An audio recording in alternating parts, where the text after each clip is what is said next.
भद्रक जिला अधीनस्थ बासुदेवपुर ब्लॉक सुदर्शनपुर ग्राम पंचायत अंतर्गत सुआहाटे बजरंगी क्लब आनकूल रज महोत्सव बहु आडंबर सहकारे निरा ढंग से पालित हो जाएगी। कार्यक्रम में अवसरप्राप्त शिक्षाविद श्रुत पुरुषोत्तम नायक सभापतित्व करथिबे सुदर्शनपुर ग्राम पंचायत पूर्वतन सरपंच तथा समाजसेवी श्रुत राधाकिशोर दास मुख्य अतिथि एवं श्रुत प्रभात कुमार नायक, श्रुत सौम्यरंजन महारिक आरआई, श्रुत उद्धव चंद्र नायक, श्रुत उमेश नायक, श्रुत दैतारी महारिक और श्रुत हरीश नायक सम्मानित अतिथि भाव जोग देते। श्रुत प्रदीप रंजन साहू और प्रदीप सार कहबार छल एवं भक्तिपूत संगीतर ताले ताले मंच परिचालन कर दर्शक मानक विमोहित करते।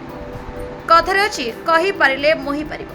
विशेषतः सुआहाटे अवहेलित और मौलिक संस्कृति परंपरा दूरे रही जाइथिबा अनुष्ठान पुनरुद्धार केवल आमर सक्रिय तथा सचेतन युवापीढ़ी प्रगाढ़ निष्ठा और परिश्रम जो पुनः प्रतिष्ठा लाभ कर रज महोत्सव अवसर में बजरंगी क्लब्र कार्यकर्ता माने क्रिकेट, कबाड़ी, म्यूजिक, चेयर, संगीत और देवदासी नृत्य आदि प्रतियोगितार आयोजन करते। विभिन्न अंचल प्रतियोगी माने एही प्रतियोगितार अंशग्रहण कर सेमानकर प्रतिभा प्रदर्शन करते।